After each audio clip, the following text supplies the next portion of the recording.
Welcome to the Castle of Spirits podcast, the companion show to the long-running true paranormal story website of the same name, started way back in 1997 by Rowena Gilbert. This is episode number 10, and it's a very special episode, isn't it, Vince? What, pray tell, makes this episode so special, Jane? This is our first themed episode. And in this episode, we are talking about everything Ouija boards. Oh. Ooh, I know. Like half of our audience just tuned out. People have very strong feelings and emotions about Ouija boards. How do you feel about them, Vince? Well, you know me. I like to think I do. I've said it before. I have a poster on my wall that says, I want to believe. But there's an asterisk on that. That you've added, not on the actual poster. That I have added that says, but you're making it hard. And to be honest, I'm not sure what to believe about Ouija boards. I don't even believe I know how to pronounce it properly, but that's something we'll get into, I'm sure. Yeah, we will. We'll talk about that. And so on today's episode, it's going to be a little bit different. We are absolutely going to read you some stories from the castleofspirits.com library archive, but we also had people write in through the lounge to give us some Ouija board stories and opinions and thoughts, and we have our own as well, right, Vince? We do. I have a Ouija board experience from a very long time ago. And I have none. And you have none. I have none. So, Vince, I thought we could start out by talking about what a Ouija board is, where they come from. How's that sound? Sounds good, but I think I actually have an answer to that question. They come from the toy store. They come from Target. Right. And Amazon and Toys R Us and probably Walmart. Is it Hasbro or is it Parker Brothers? It's Hasbro. Okay. So communicating with the dead is something that people have always tried to do through various forms of divination. And the earliest that I could find in just a quick search, form of Ouija board type thing was in the 12th century in China. Whoa. So it wasn't actual Ouija boards like what we know today, but it was they had a similar type thing. Device. Yeah, with a planchette. They had some kind of a planchette. And what they did with that, I don't know. But it was a similar idea, a similar concept. So it's not a new thing. But in the Victorian era in America, mysticism was really becoming a thing. And, you know, it was after the Civil War and almost everybody had lost someone to the Civil War. And people were grieving and looking for ways to kind of regain control of the situation and contact loved ones that they missed. And, you know, I think that whenever there's large amounts of upheaval, especially like sociopolitical upheaval, it seems like people tend to turn towards mysticism. And I think we can even see that a little bit today. You know, I saw an article recently talking about how witchcraft is making a big comeback these days. And what are we in the middle of? Kind of sociopolitical, you know, and pandemic type upheaval.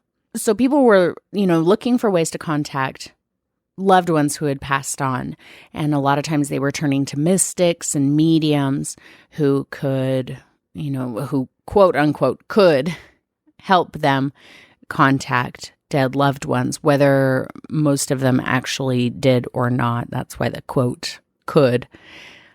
But people wanted a way that they could do it themselves, not necessarily having to pay a mystic or a medium who they may or may not trust. There was a lot of taking advantage of people who were mourning and looking for answers. So DIY mysticism. Right. I like it. So in 1890, businessman and decidedly not spiritualist Elijah Bond, he realized that by mass producing, marketing, and selling a ton of what they were initially calling spirit boards, he could, make a ton of money, right? Because now people could bring this spiritualism into their homes without having to find a mystic or a medium. They could do it themselves. And I wonder if do you think that came along with a little bit of kind of the privacy that comes with bringing that into your home without having to hire a mystic to come to your house and the neighbors see them coming over? Maybe they ask questions at church the next day or something. Maybe, but it doesn't seem like in Victorian America, it doesn't seem like there was this hard delineation between mysticism and science and mysticism and religion. Like you could be into mysticism and into all of these things and still go to church, and probably the person sitting next to you in the pews was at the seance that you were at last week. These days, I think we think you're either on the side of religion or mysticism, but you can't be on the side of both. But I don't think that they had kind of that strict structure. There was, in fact, not to get too derailed, but there was a lot of overlap, actually, between mysticism and religion. There was a thing, I don't have it in front of me, so I'm just going off of the top of my head. There was a thing called powwowing, which had nothing to do with Native American cultures, as, it calls to mind the word powwow. But powwowing used like some kind of a special grimoire that was based on a Bible, and it was very entwined in Christianity as well as mysticism. And powwowers were essentially witches who would cast spells and charms to find things, heal people, bring about luck, whatever. But it was all based in Christianity. So just as an example. So the Ouija board was invented, and the stories about where the term Ouija board come from are very varied.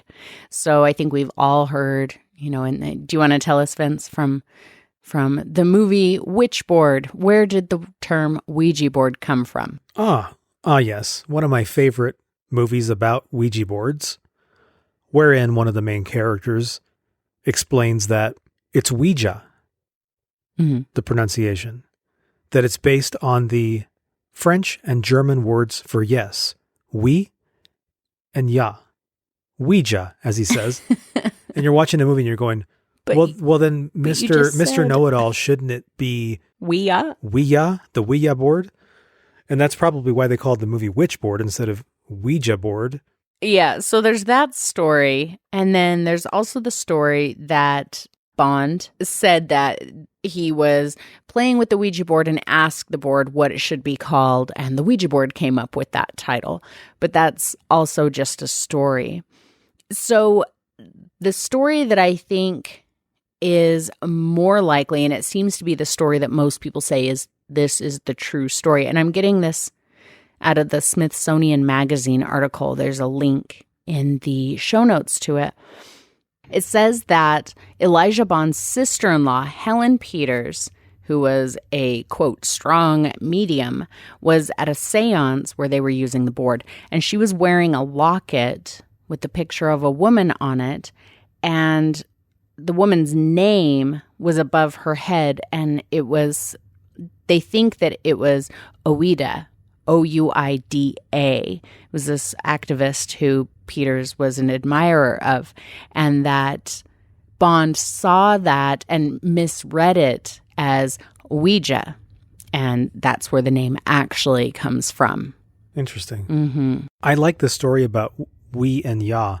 I don't like that story because then it makes you unsure of how to pronounce it, because it's ya, so it should be Ouija, which sounds weak, if you ask me. That's just not a satisfying.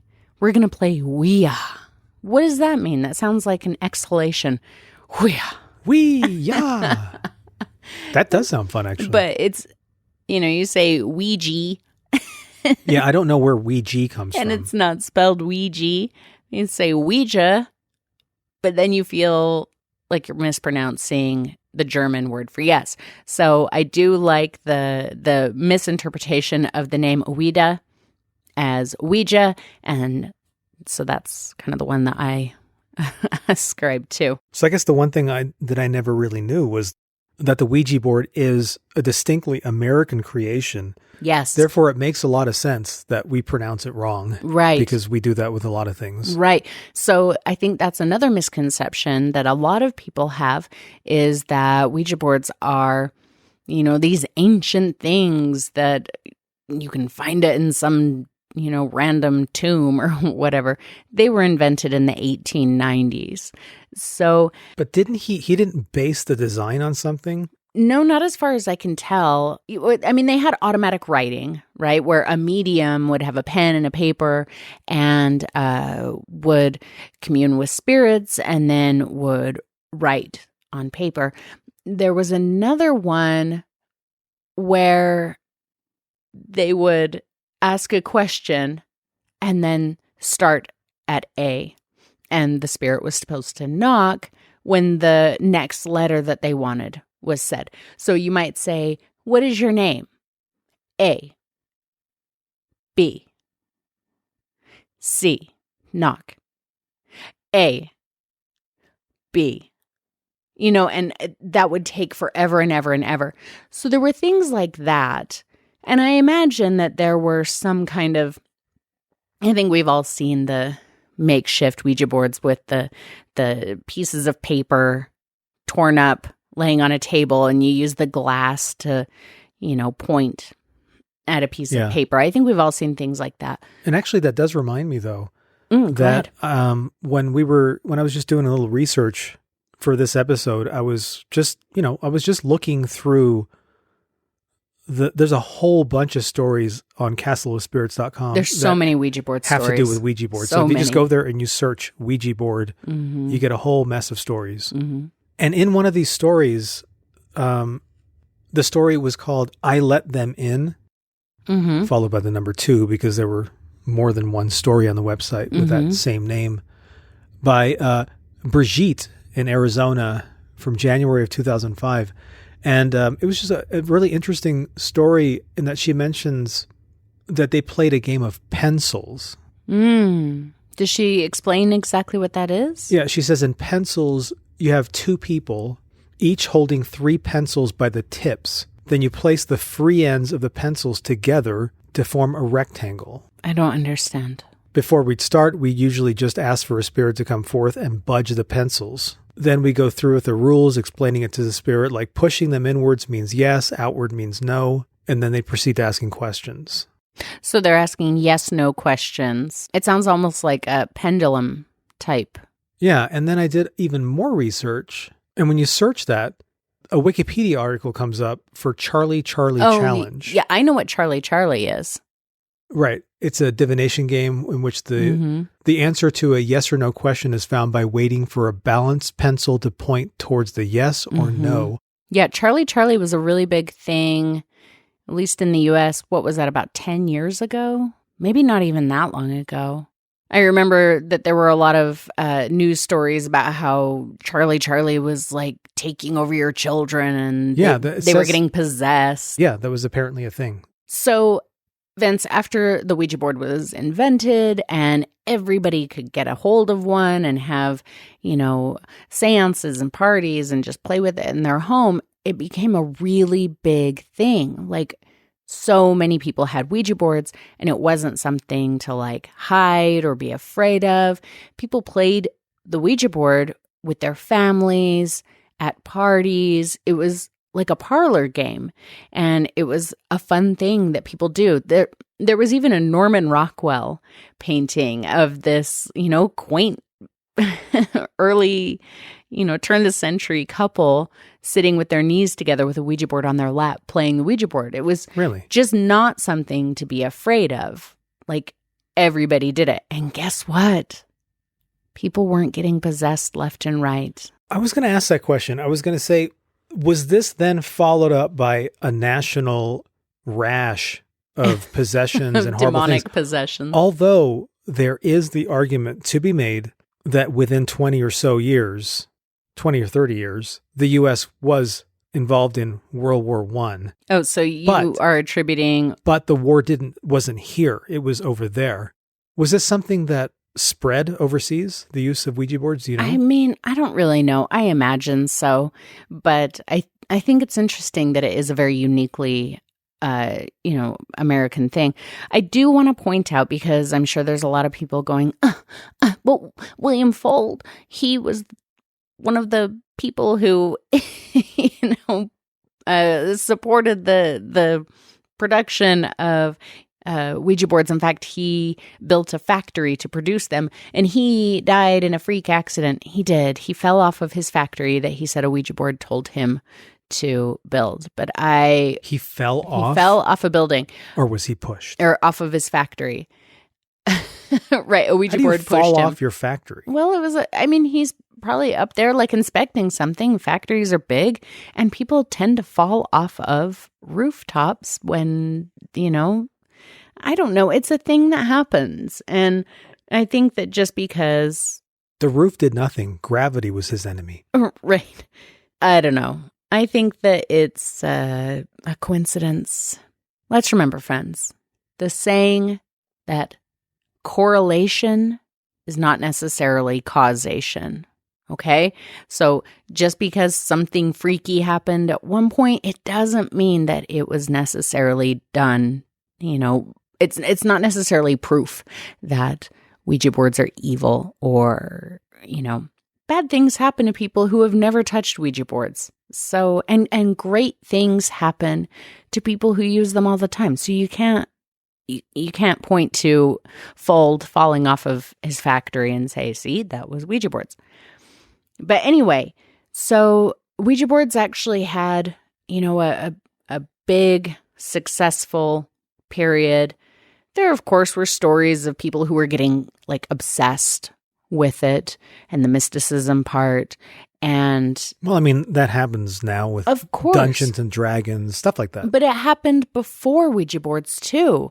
Like with spirit photography, people were going to these photographers and sitting for photos in the hopes that, their dead loved one would show up in the photo. And people were obsessed with this and would get their photos done time and time again. There's even a famous photo, Vince, of married Todd Lincoln, where Abraham Lincoln is supposedly in the photo. I love that photo. I love spirit photography. I think it's beautiful. I think it's eerie. It's creepy. It's kind of fake like as hell, but it's great. Well, it's like horror movies. Mm-hmm. Just because they're fake doesn't mean they're not amazing. Right. Yeah. I agree. So, as humans, our propensity to get obsessed with things is, not unique to Ouija boards. We do it a lot.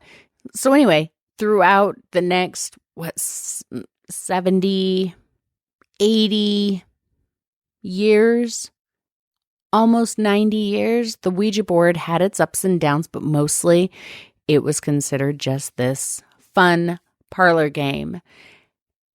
So Vince, what do you think was the turning point for the Ouija board's reputation? What do you think took the Ouija board out of family game night and put it into the realm of demonic possession and horror and evil? What did that, do you think? Oral Roberts. Who the hell's Oral Roberts?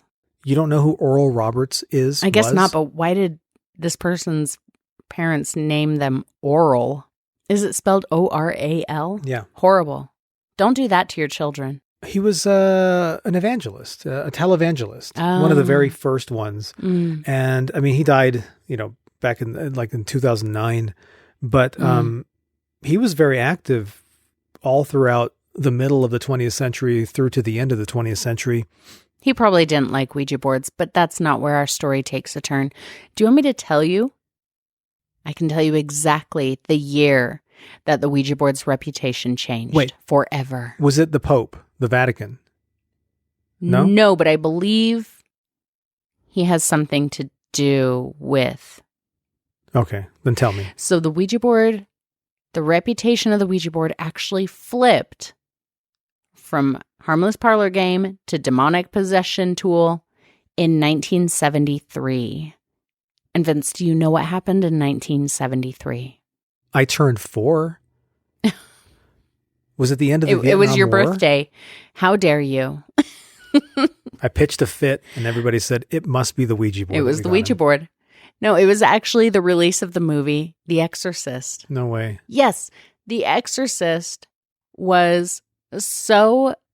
I mean, even though I don't even think it shows her playing with the Ouija board, does it? It like mentions it. The Ouija... No, they show the Ouija board. The Ouija board is in one scene where she's... The thing about it is that there's no scene in the movie where she's shown using the board. Presumably, she's been using it alone, which is what you're not supposed to do if you ever watched Witchboard. The Ouija board is shown, but it's really, really brief. You know, her mom comes down. I think she's hanging out in the basement or something, and she goes, "What have you been doing?" "Oh, I've been talking to Captain Howdy." Yeah, that name is just creepy. Yeah, and you know, I remember watching it as a kid and kind of being confused about that scene because I was thinking, okay, this is a movie about a girl who gets possessed by the devil, and here we go. And now she's talking about a Captain Howdy, but they don't mention or explain Captain Howdy honestly, later. Captain Howdy sounds like a children's television, like morning show host. Like, first we're going to watch Captain Kangaroo, and then we're going to watch Captain Howdy, who's like a mix between Bozo and Captain Kangaroo. But anyway, so 1973 and the release of The Exorcist is what sent the Ouija board in a downhill trajectory to the Ouija board that we know and revere or revile today. Anyway, so that is kind of the Ouija board origin story. And I thought now, Vince, maybe we could read some Ouija board stories and kind of discuss and tell go some true Ouija board stories that we found on I'd like archives. I'd like to offer the caveat of saying that they are quote unquote true Ouija board stories. Yeah. Just from big air my quotes. point of view. We'll talk about our personal points of view on Ouija boards soon, but I'm going to say, yeah, air quotes around true. This story, the first story that I'm going to read is called Stupidity, an Awful Thing. And it was submitted by Dustin. It's like Dustin, but there's an apostrophe for the T-I. It was submitted by Dustin in Utah. Oh, boy. Interestingly. And it was April of 2006. You ready? I'm ready. All right. So Dustin says, a couple of friends and I were hanging out one day and we found a Ouija board in one of their basements. It was really nice, not one of those mass-produced plastic things. It was made of wood and had intricate carvings all around its base, like moons and stars and other cosmic stuff. I don't remember it that well, except that they were very detailed and looked hand-carved. We didn't think much of it at the time because we were, come on, this part, Dustin, what are you doing, friend? We didn't think much of it at the time because we were black widow hunting, which he admits, not one of our smartest ideas, but it was a rush when we found one. Yeah, I get a rush when I find a black widow too. It's a rush that says, dude, there's a deadly thing right there. So after the Ouija board incident, do they go hunting for rattlesnakes next? Right. I'd also like to say that we don't drink, do drugs, or anything that would mess with your mind like that. Dustin, good for you. I hope that you can say the same thing today. I say with my glass of wine.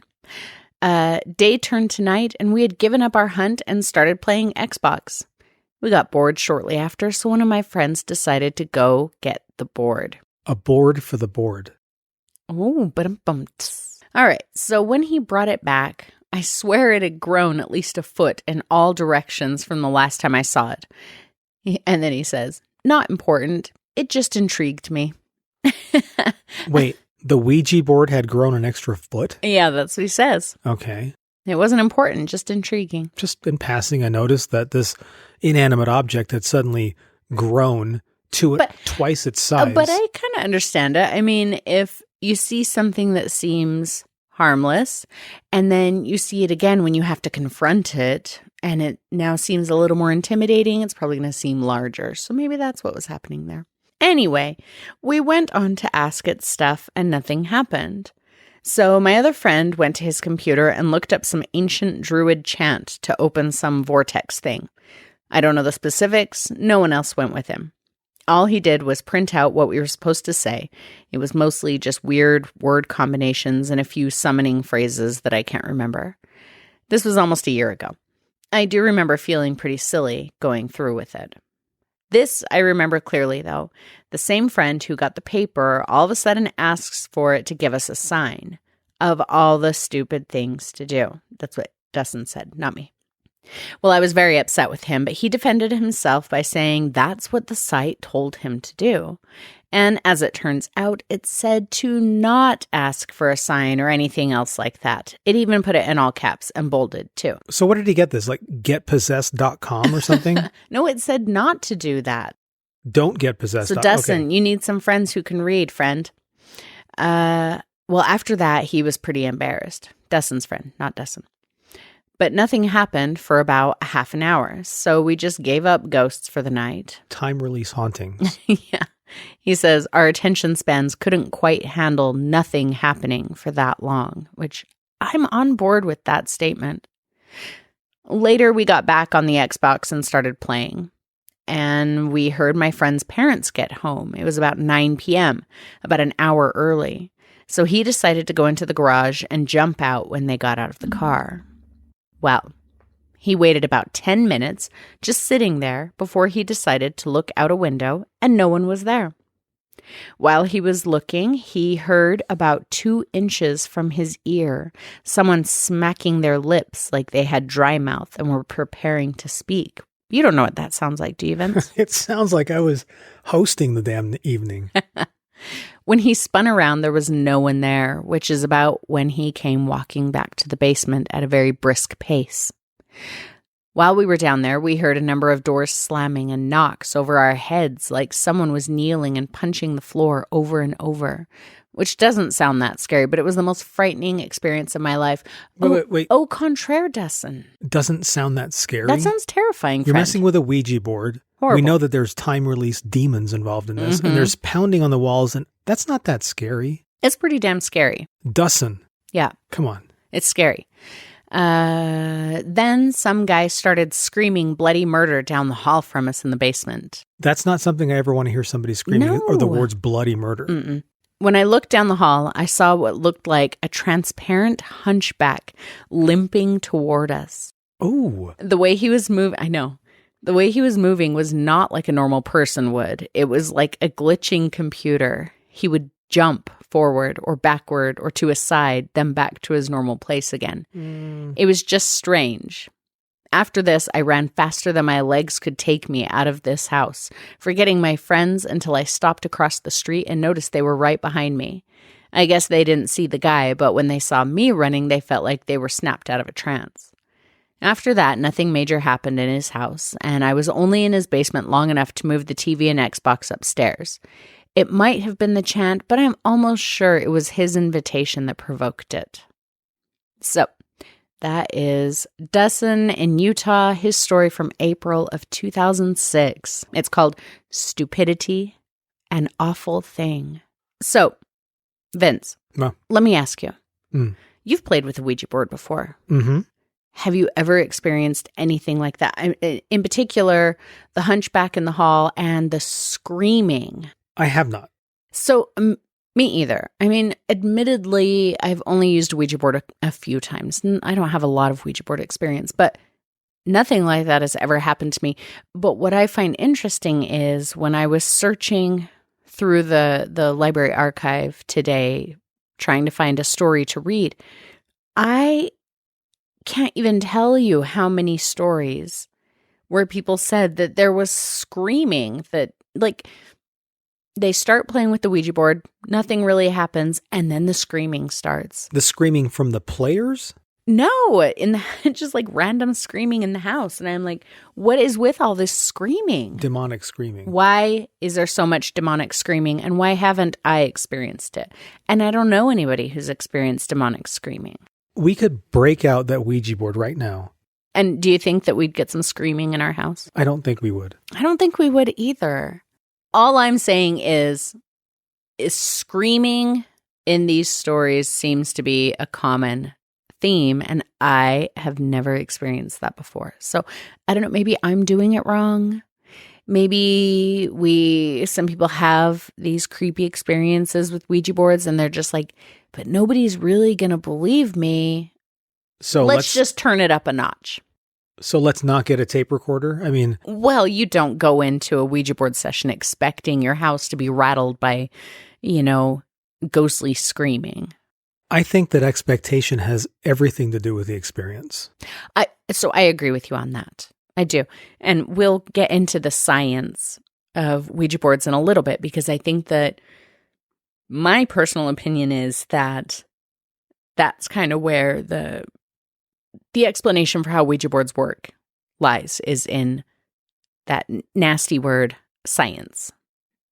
I'm not saying that they can't have some kind of a spiritual connection, that you actually can't talk to spirits with Ouija boards. But I do think that the majority of the time it's a scientific explanation. So, do you have a story that you would like to share?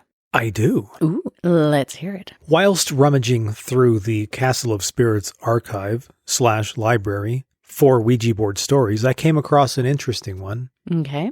I actually came across several interesting ones, but this one in particular stole my attention.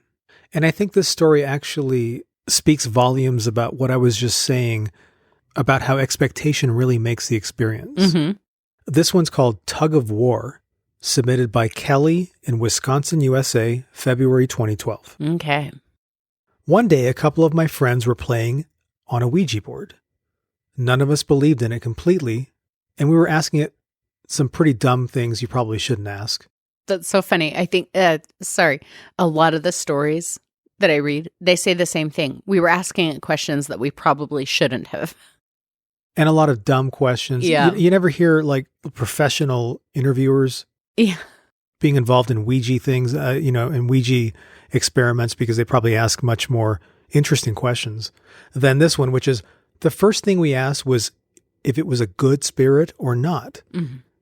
I don't know why anybody would ask that question, because what are they expecting to hear? No, I'm a good spirit. Then it's lying. Well, I mean... Or I'm an evil spirit. Well, that's that fallacy, right? About the one always tells the truth and one always lies. But it's like, I mean, if you meet a person, right? A spirit is a person.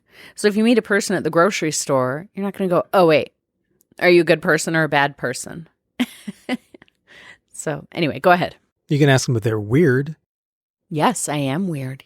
Anyway, to continue with the story, the pointer said it was a bad spirit. Then my friend asked if it would be willing to prove that it was there. The pointer said yes. Ooh. And then we asked, would it do something to one of our friends? Here's a rundown of the conversation. Are you going to make Cole feel any pain? Cole was the name of their friend there. Yeah. And the board said yes. Watch out, Cole. How are you going to make him feel the pain? The answer, hair. Ooh. Could you do whatever you're going to do to Cole right now? Answer, yes. After about 30 seconds, Cole, who was sitting in a chair across from us, jerked his head back, screamed, and ran into another room. We quickly said goodbye to the board and then followed Cole. Cole said he felt 2 cold fingers running down the back of his head and a tug on the back of his hair. Mm-hmm. He was shaking uncontrollably. Suddenly, we all knew that it wasn't a joke anymore. It was a joke before, though. Well, I don't know if they thought it was a joke or not. Oh. But because they said they didn't believe in it. Right. And again, I'm not saying Cole didn't feel something, but I think when you're in a situation where basically your senses are jacked up, And maybe Cole was really freaked out that he wasn't playing. It sounds like he wasn't playing, right? So there's a reason he wasn't playing. Right. So I'm not saying that Kelly in Wisconsin, USA, back in 2012 was full of it. Not at all. I'm saying I think this was probably an accurate representation of an experience that was had, but I can't place my entire belief about Ouija boards on Cole. Maybe weren't they in a basement? Maybe there was a spider in his hair or something. Ew, how does a spider pull your hair? Don't, that's creepy. Have you ever seen banana spiders? Ew, stop it. They don't grow bananas in Wisconsin, do Yeah, but they eat bananas in Wisconsin. Anyway. So I think you kind of bring up a point about, expectation, right? Being potentially a cause for the experiences. But I think that it goes beyond expectation, because you may not be expecting anything to happen, and then something does happen. So there has to be more to how a Ouija board works than just expectation. And certainly, yes, actual spirit communication is on the table of explanations. And I know that we're kind of being glib about some of this, but that doesn't mean that we don't believe that Ouija boards can work in a lot of the ways that people say they do. I'm not saying that you can't contact spirits or the dead or, whatever through a Ouija board, but I think that there is more to it than that. And so why don't we talk about a couple of theories or studies on how Ouija boards work? Well, there's always the theory that needs no study, which is one of the parties is exercising control over the planchette and where it goes. Intentionally. Right. Okay. To freak somebody out. Right. So we'll call that the jerk factor. Joker factor. No. We're going to call that the jerk factor because you don't have to be mean about it. Well, I'm not being mean, but it's just a joker. If you're going to be pranking your friends and moving the planchette to freak them out, I'm not saying it isn't funny, but I'm saying it's kind of a jerk move. All right. Okay, so that's the jerk factor, and we can just state that spirits are one explanation, jerk factor is another explanation. Now let's talk about actual theories, actual scientific theories. So the first one that I want to talk about is called the ideomotor phenomenon. Have you heard about this? I think I have.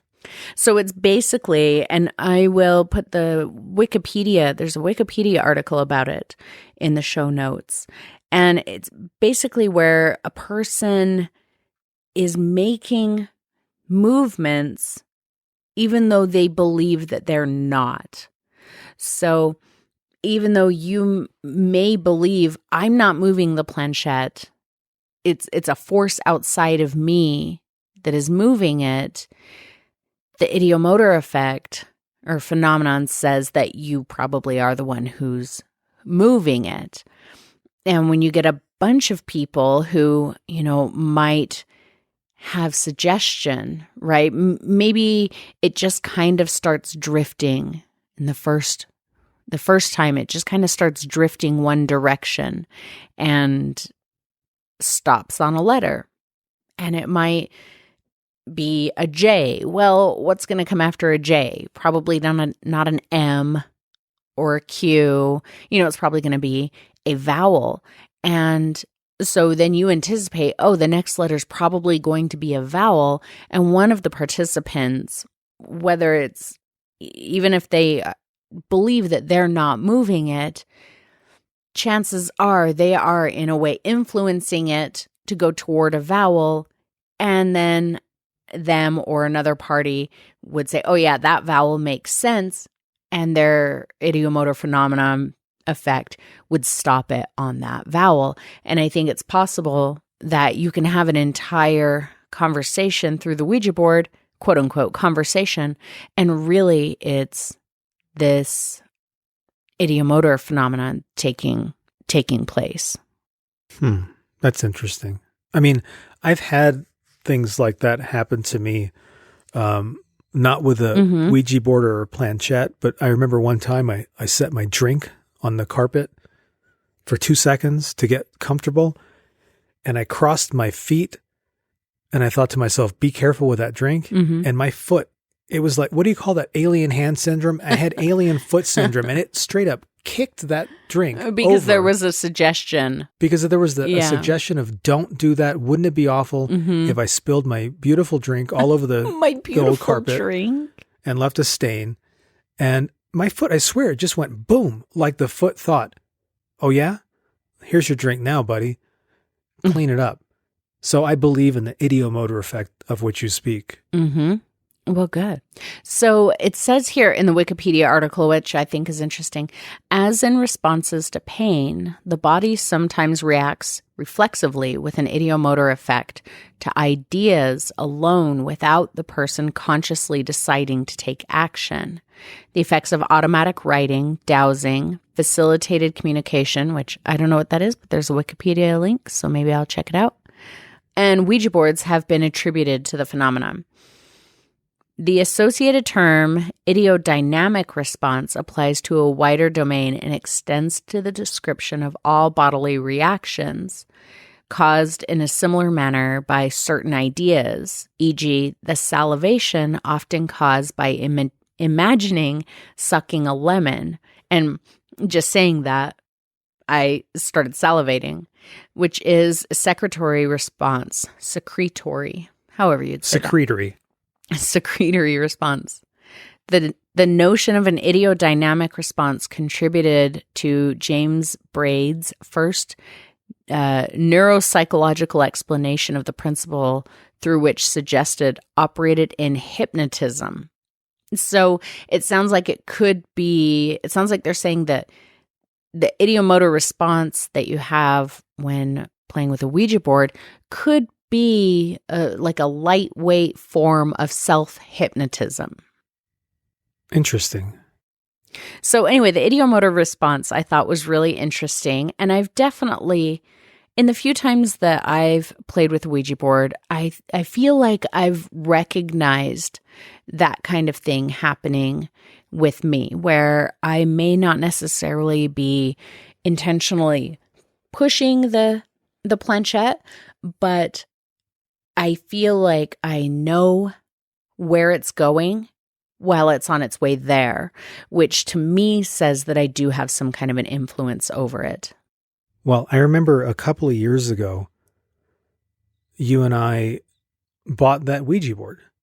And it was like last year. It was during the pandemic. It was a couple of years ago. Because we thought, what the hell? You know, the world's coming to an end. What do we got to lose? Let's summon demons. Exactly. And I remember there really wasn't much action, but the Ouija board did spell out a word, and I don't even remember what the prompt was, but the word it spelled was Gogu, G-O-G-U. Yeah. And I remember it landing finishing on the U. And you freaked out. And you said, okay, thank you. And you jumped up. There was something about that word. It freaked you out because it sounded like Pazuzu. Yeah. And that being the spirit, or rather the demon responsible for poor Reagan's possession in The Exorcist. Yeah. Not Captain Howdy, but Pazuzu. In any case, yeah, that really freaked me out. And I remember. It was, and I said, okay, thank you very much. Goodbye. Just like he says it in Witchboard. Thank you very much. Goodbye. I don't even, because I know we sat down to do the Ouija board experiment, and I was like, yeah, we both were. We're like, whatever. Let's see what happens. And I remember trying not to let that ideomotor effect, I was very conscious about don't move, just barely touch the thing and follow it if it moves. And I think we were both doing that, and it just really kind of sat there. And it didn't move, and it didn't do anything. And I feel like we sat here for a while, and then I finally got bored, and I was like, okay, if the ideomotor effect is there, we'll just let it happen. And that's when the board started moving, because I was like he said in the story I read, you can only sit there while nothing happens for so long. Well, and that was the totality of my experience with Ouija boards as a kid. until my senior year in high school. Ooh, are you going to tell your Ouija board story? You're not going to be evasive like Art Bell and mention that you have a Ouija board story and then never tell anybody about it? I must get this story out. All right, let's have it. So I was taking a psychology class, and my psychology teacher invited a friend, colleague, someone she knew who was a parapsychologist. This was like the best day ever in school. I'm so glad I didn't play hooky on this day. She came in and she talked about, what she does. She brought out she had these artifacts with her, and she claimed that some of them had been used. They were very, very old, and they had been used throughout history in black magic ceremonies and rituals. And these were like daggers, little hand daggers, and they were passed around through the classroom. And, we were supposed to kind of let it be known whether, what we feel when we're holding them. And the majority of the kids in the class said that they felt, total negativity. They didn't want to hold them.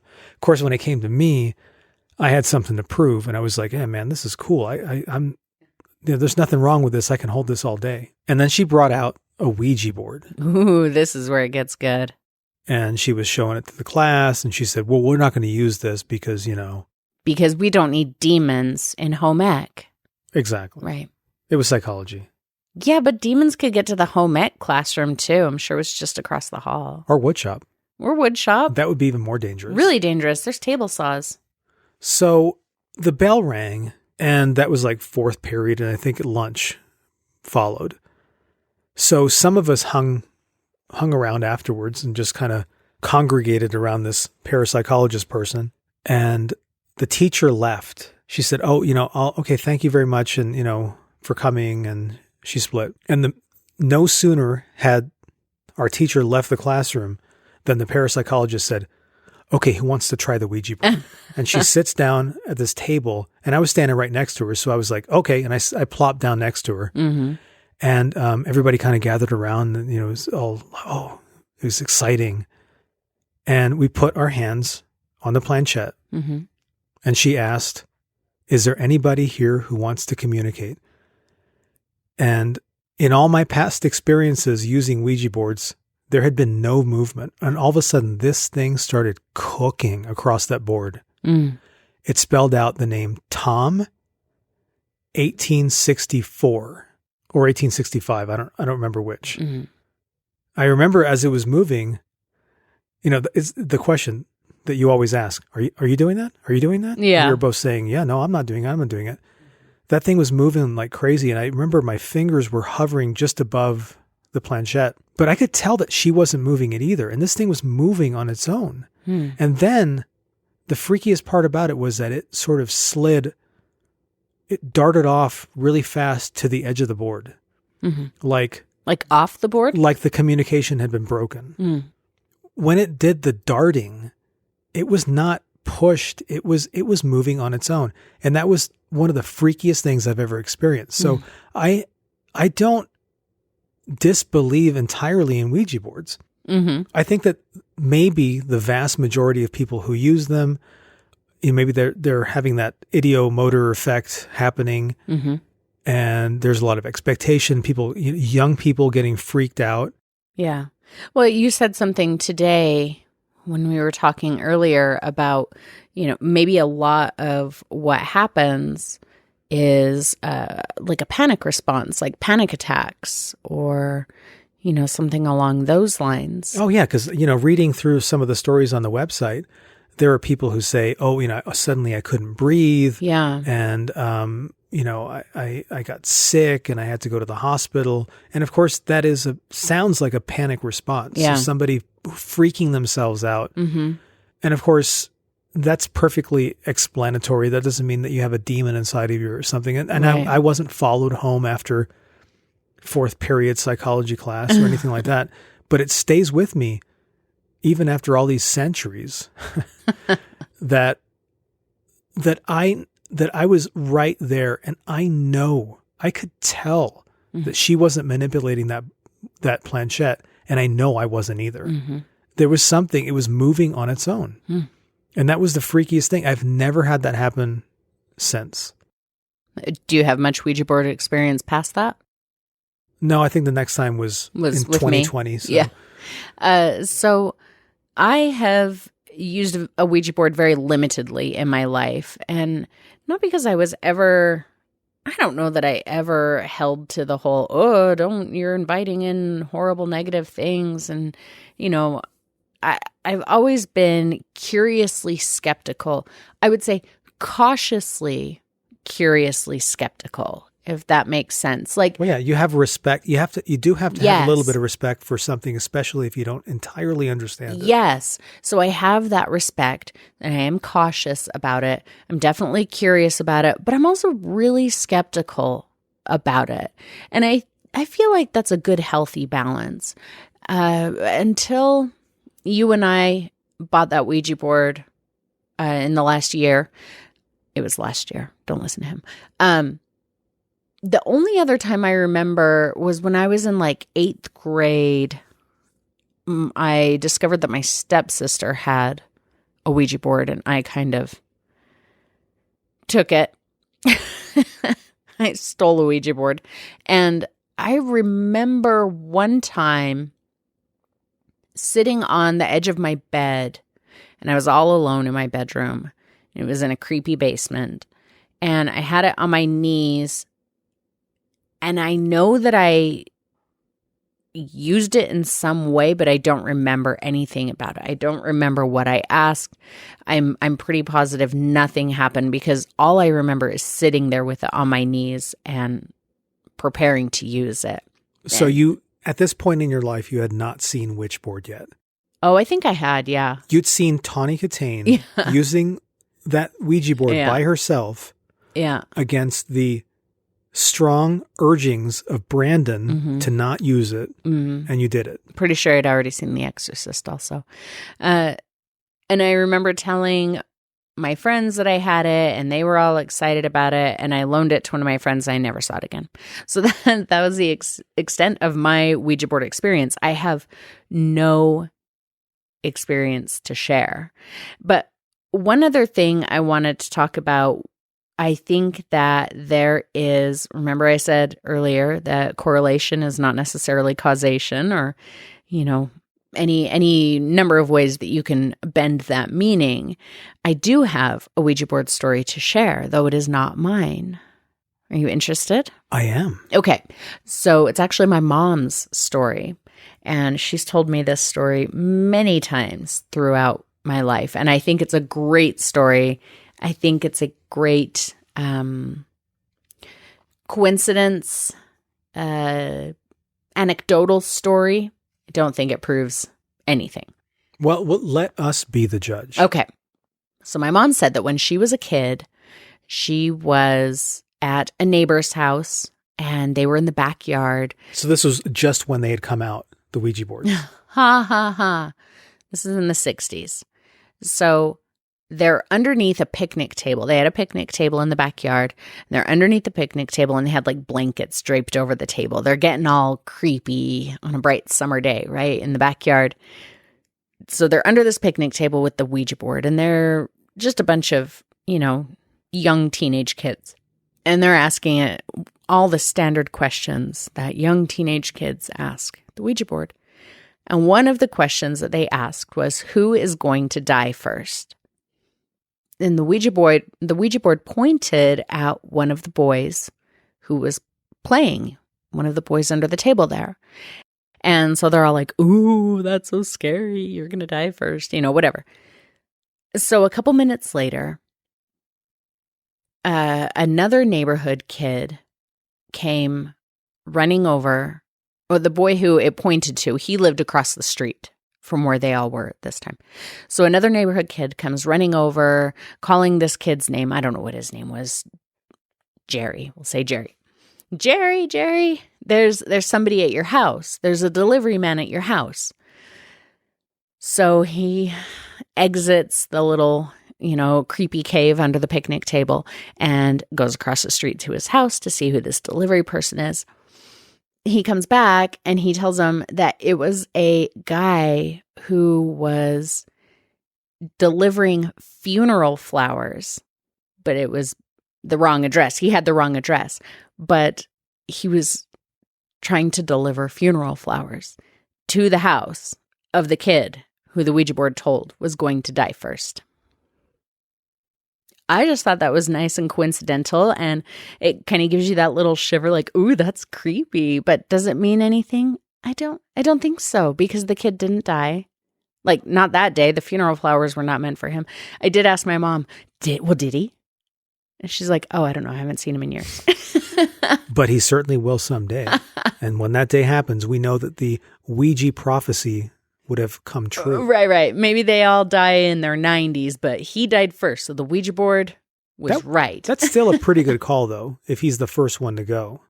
Well, yeah, but I don't know that he was. But that would indicate then that the intelligence that was moving the planchette through the fingertips of the children knew that funeral flowers were about to be delivered across the street. Yeah. Knew who lived there. Yeah. And pointed to the boy. Yeah. It's a cool story. It sounds like an urban legend or something. I know, but yeah, my mom swears that happened.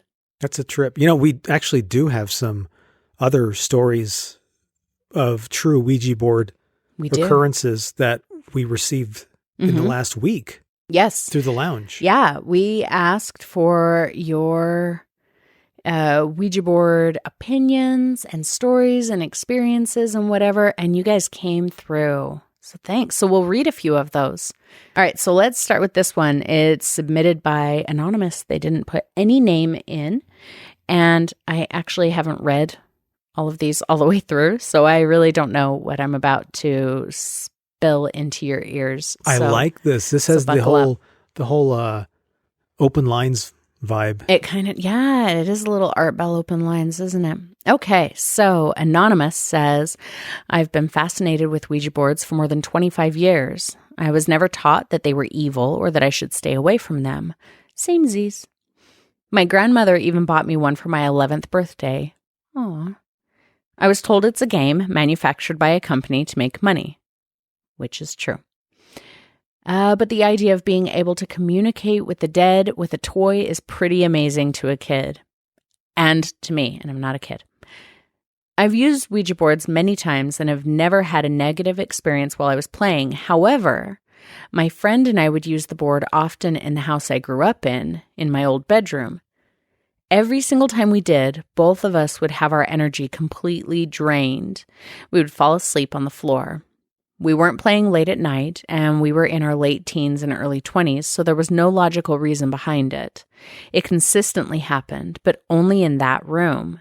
And yes, the house I grew up in, and my old bedroom in particular, is haunted. For this reason, I don't think the boards themselves are good or evil, but vessels.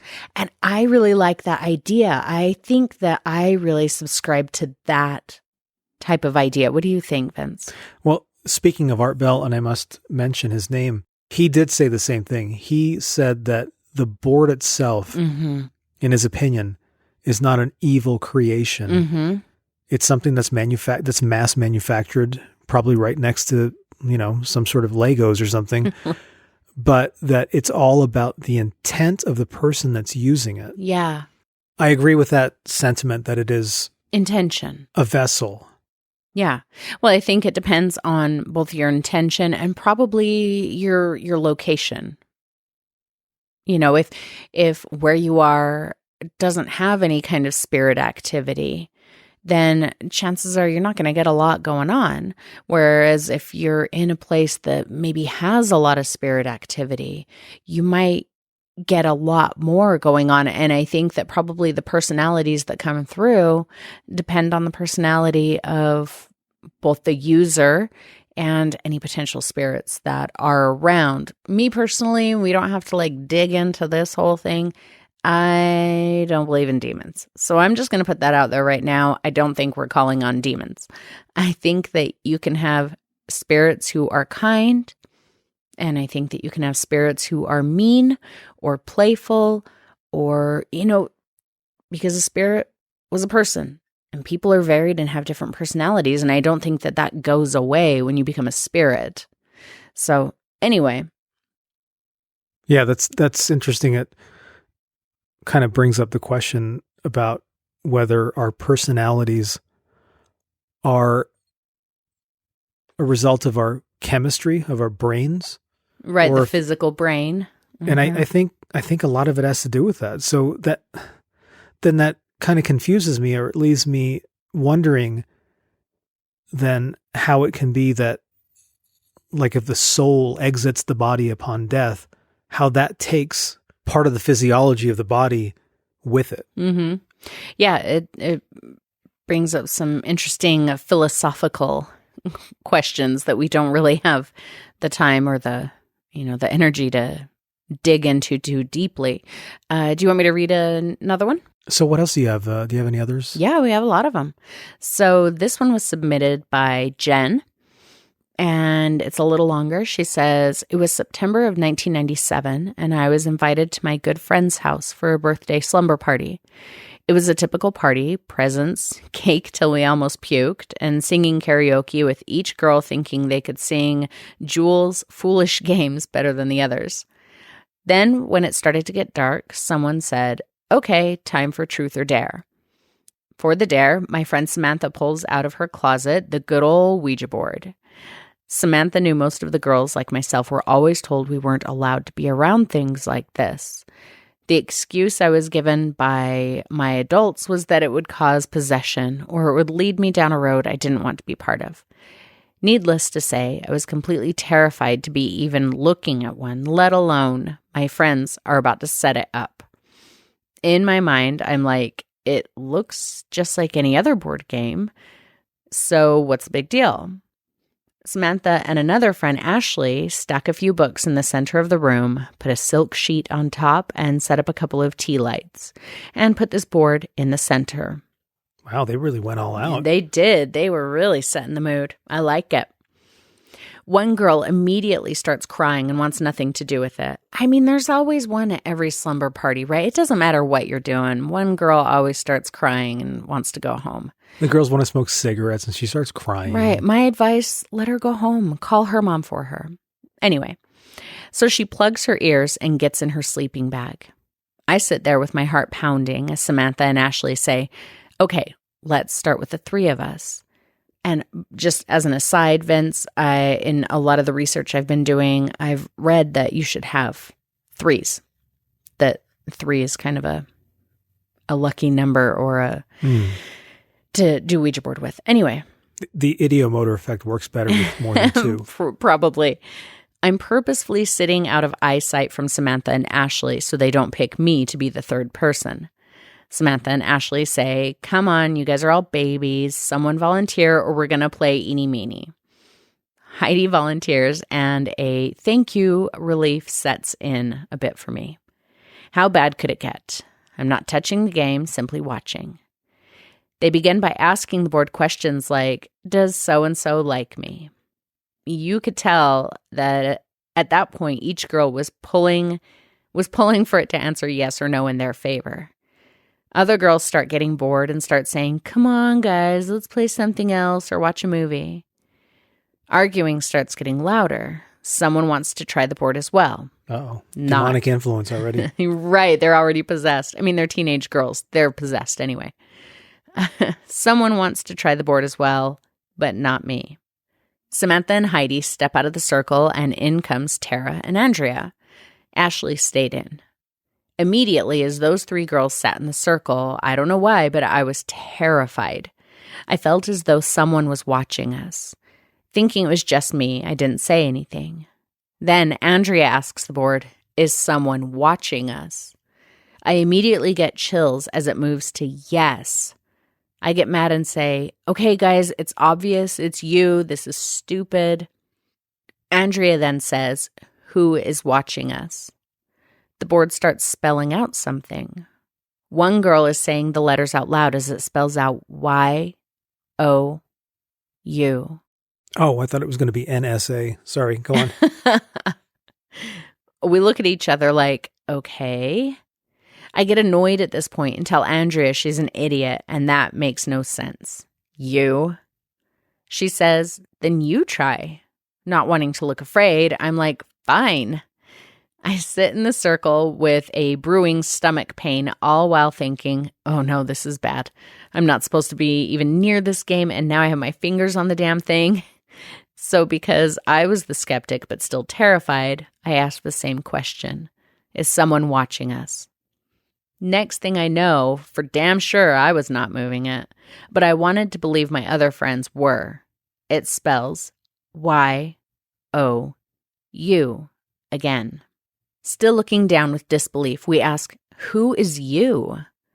Then out of nowhere, the girl that was plugging her ears and hiding in her sleeping bag that wanted nothing to do with this stands straight up out of a dead sleep, pointing at everyone in the room and saying, it's you, it's you, it's you, in a creepy voice which didn't sound anything like her. Do the voice. It's you, it's you, it's you. That works better.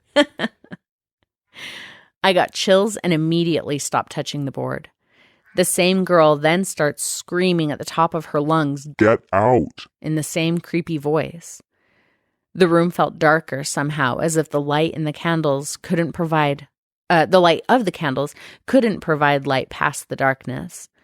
I went into flight mode, grabbed everything I brought as quickly as I could, and took off up the stairs from the basement as my friend's mom is running down to comfort the other girls who were all now screaming.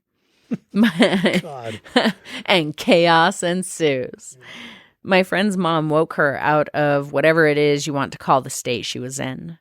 We all called for rides home, and after that night, I never touched another one again. It broke up the party? It broke up the party. That's some serious stuff. I mean, if you ask me, the party just got started.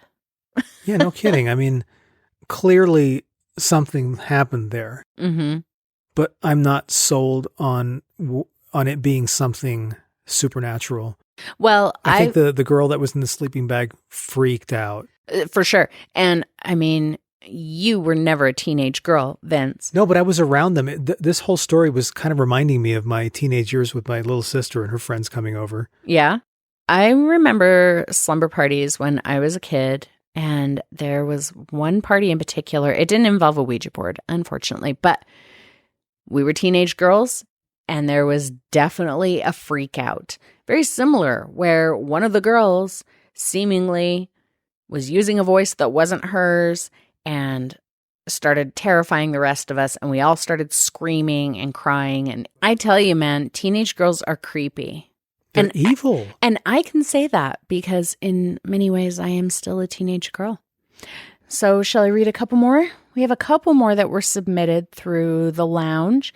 And guys, remember the lounge, it's castleofspirits.com/lounge. This is where you can comment on any episodes, or if we ask for your input on specific topics, go to the lounge and fill out the little form there. You can remain anonymous. We ask you for your email address, but it's only so that if we have additional questions that we as the ghost keepers can contact you. We don't share that. We ask you for your name. You don't have to leave it if you don't want to. But anyway, that's the lounge. So, Paul, he's actually our good friend Paul. He says... And he's in Australia. Yep, Paul is in Australia. He says Castle of Spirits was born in Australia. Yes, it was. I have Ouija experience, but nothing creepy or disturbing. My brother and sister and I used to play with the Ouija board my grandmother bought. I don't know if it's the same situation now, but they were sold as toys or games once. So, Vince, to your question, do they sell them outside of the U.S.? Anyway, we were under the assumption that the two participants had to be boy and girl. We had to sit cross-legged facing each other with the board between us on the ground, then place our fingertips on the top of the planchette near the edge, not right on the edge or at the side, as lightly as possible. We then asked the spirit or whoever was out there if they were there. We were very polite always. I think that's just good advice. It's good life advice. Be polite. Always asking, please, are you there? I would say the planchette started moving 100% of the time within 2 minutes. From then on, whatever questions we asked, the board would answer immediately and swiftly. Naturally, I have to say this. No, there was no pushing the planchette by either me or my sister. As I mentioned, our fingertips were placed lightly on the top, in fact, barely touching. If there had ever been any downward pressure to force movement, the planchette would have flipped upwards on that side. Because the little feet on the bottom, it's not real stable. It's true. If you push, it might pop up. We would play a game. As my sister and I did the Ouija board thing, my brother would get an object, like a ball, for instance, and go and hide it somewhere. Ooh, this is interesting. My sister and I didn't know where, but we would ask the Ouija board where it was located. It gave us an answer, and either I or my sister would go and seek it out and find it exactly in the specified place.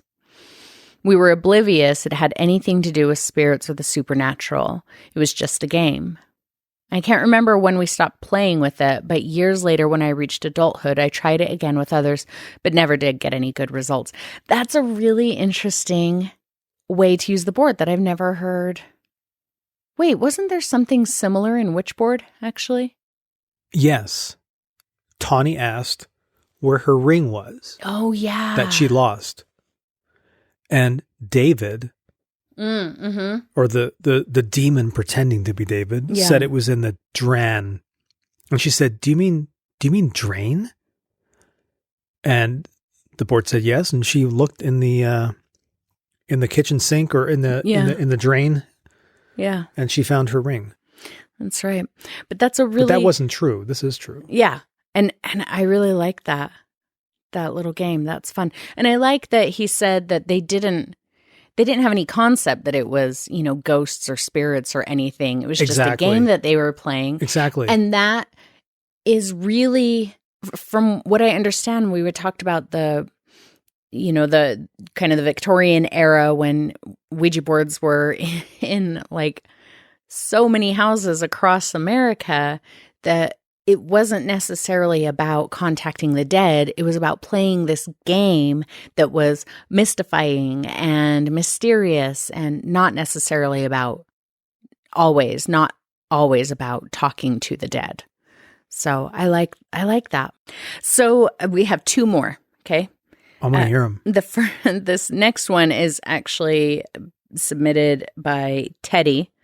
And Teddy is, we receive things from Teddy every once in a while. I don't think we've ever read anything. So Teddy, here, we're reading your thing. So Teddy just says, I advise people to stay away from Ouija boards unless they are fully trained. In what? Right. So he doesn't say, that's all he says. I don't know what kind of training. I mean, I guess as a parapsychologist, your parapsychologist seem to be fairly adept at Ouija, whatever. So I wonder what kind of training Teddy's referring to. I don't know. It could be anything. I'm assuming what Teddy means by that is training in how to deal with spirits. Maybe. A lot of times you're told that you need to sever the conversation by saying goodbye every time so that nothing follows you. Yeah, maybe that's it. It's surround not so yourself much in white light, that kind of thing. Training as just discovering the rules and following the rules. Right. Maybe. And that's interesting. Thank you, Teddy, because that reminds me that I have a link that I want to discuss briefly before we end, and I will include it in the show notes.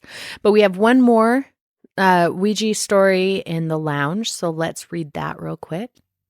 So next, Debbie writes in and talks about a Japanese version of Ouija called Kokuri-san, and she basically tells the story about they were playing this game when she lived in Japan, and I don't really understand because I don't know what Kokuri-san is, but she says that they were using a paper and the paper like flew away. So Kokuri-san is a Japanese game that is also a form of divination, partially based on Western table turning. Okay. The name Kokuri is an onomatopoeia meaning to nod up and down and refers to the movement of the actual Kokuri mechanism. the modern version is similar to a Ouija board. So is that a Wikipedia article? Yeah, I'll link it in the show notes. Okay, great. Yeah, and then we can all read about it and learn about other types of Ouija. Thank you, Debbie, for submitting that. Yeah. Thank you to everybody who submitted stuff through the lounge. That helped us have the best episode possible. So I wanted to go back to something that Teddy said about being trained. So I Googled, because I want to make sure that I am, trained, but also respectful. And like I said, I have a cautious respect for Ouija boards. So if I'm going to use one, I'm not going to just jump in and be like, "What's up, bitches?" And, ask irreverent questions. I want to be respectful and do it properly. And I think that there's a lot of people who feel that cautious skepticism and they are interested in trying a Ouija board, but want to make sure that they do it the right way. And interestingly, I Googled how to use a Ouija board safely, and the very first link that came up was a WikiHow article. Really? And if you are like me, whenever you see a WikiHow, you either scroll right past it because you're like, that's just going to be full of some garbage, or you click it because you know it's going to be full of some garbage and it's going to be hilarious, right? Well, this time I clicked it because I was expecting it to be full of some garbage and hilarious.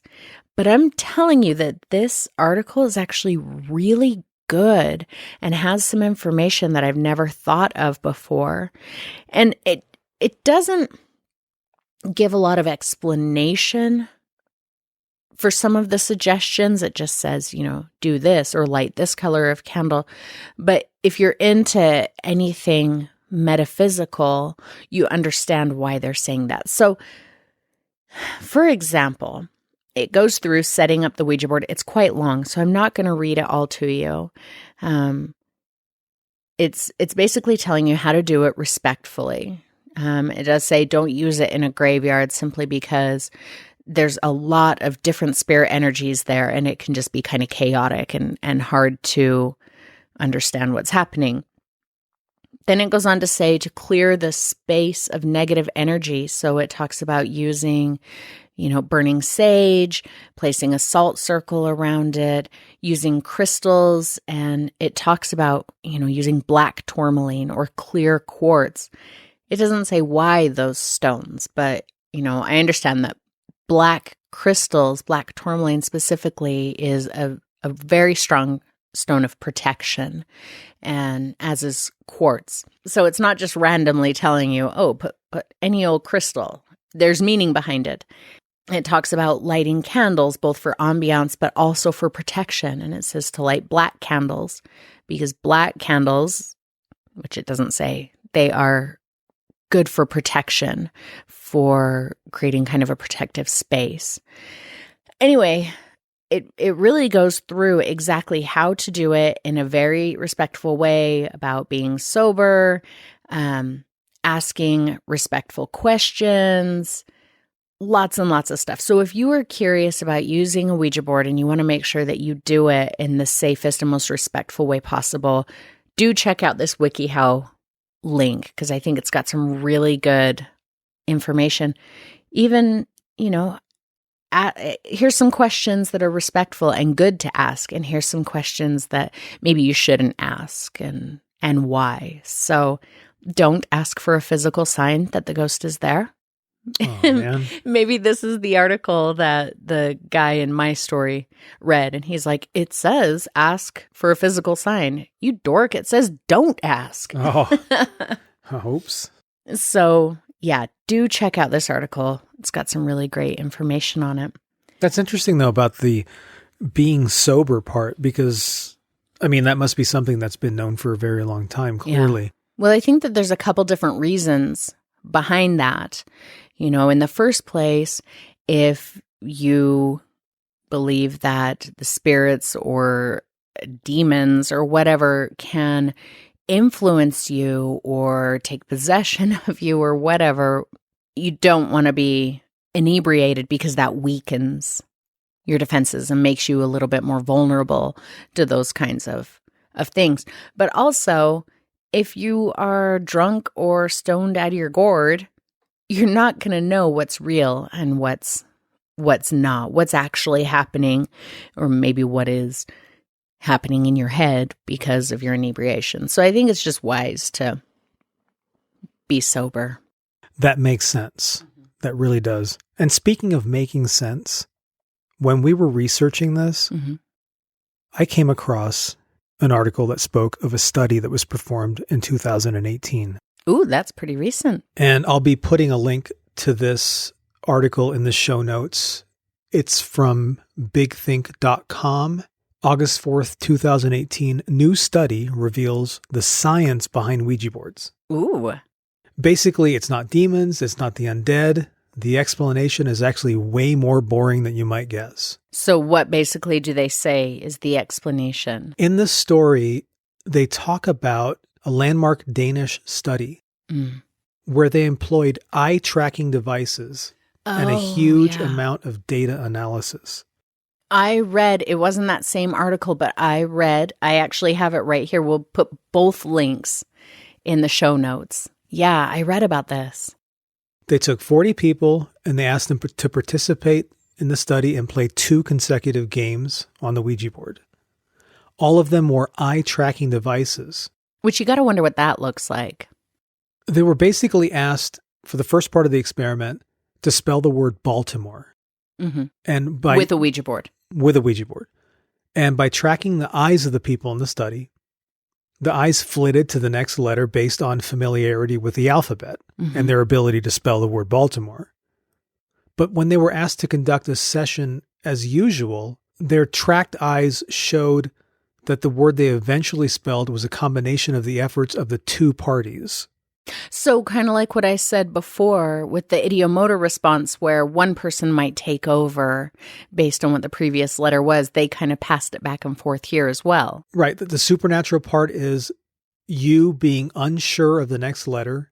And the more likely you are to believe the board is possessed, the more control you assign yourself to lose and thus be more swayed by the person on the other side of the board. Interesting. So if you wholeheartedly believe in the power of the board, you're more likely to take power away from yourself and attribute it to the board doing its thing. And therefore you give the person across from you more control over the planchette. Exactly. Okay. And the TLDR version is that the Ouija board works because of the ideomotor response or the ideomotor phenomenon. And the study proved that using eye capture devices and a ton of time analyzing the data. So basically with the eye tracking devices, they were able to prove that even if the participants believed that they were not moving it, the eye tracking proved, hey, well, you looked at B and then the planchette moved to B. And then you looked at A and the planchette moved to A.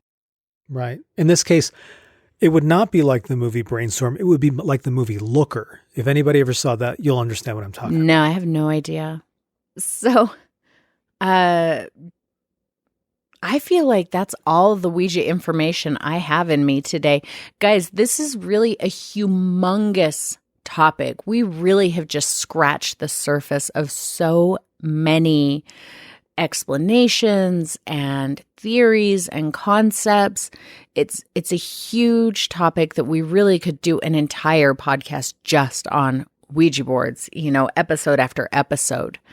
So if you have any other, theories or experiences, anything like we've talked about, warnings, feedback, exactly. Feel free to submit it through the lounge. Just because this episode is coming to a close doesn't mean we don't want to hear about it. Please submit it through the lounge still. And we may find a time and a place to read it and, share your input as well. So after all that information, especially reading this article about the 2018 study, where does your mind land on Ouija boards? I mean, what do you think lies at the heart of the Ouija phenomenon? my personal feeling about it, and again, this is coming from my very limited experience using one, I feel like it's less about a spirit, kind of influencing the board and taking the planchette. I mean, there's a reason your hand is on the planchette, right? That you're That's not true. just sitting there with your arms crossed watching it move. Your hands are on the planchette for a reason. I feel like it's much more about tapping into something in yourself that maybe you are not really conscious of, in the same way that you can read tarot cards and it's not predicting your future. It's turning you inward so that you're thinking about your situation in a different way and you can make connections that you otherwise wouldn't. And I feel like the Ouija board is probably a very similar thing. I think it's coming from kind of a subconscious place within us. And maybe on occasion, there can be spirits present who, in one way or another, influence you or the board or, I don't really know. But I do think that it's mostly a subconscious, internal, personal thing and less of a spirit, and certainly not demons. I think that for a game that they sell at Toys R Us, if people were really getting possessed from them, there would be possessed people all over the place. And class action lawsuits. Right. They would stop making it. So I don't buy that. All of that said, and I appreciate everything you said there. Well, thank you. That doesn't mean that I don't think it possibly could be demonic. And maybe the demons influencing this 2018 Danish study to make people, to take them off their guard, so that more people will be, oh, okay, well, they're okay in that. Let's go buy a couple of dozen Ouija boards and spread them all over the house, give them away as Christmas gifts. And then... So demons are playing the long game with fake news. Exactly. Oh, okay, I got it. Well, let's turn from that topic. And do you have anything else to add before we sign off for the evening? Gogu.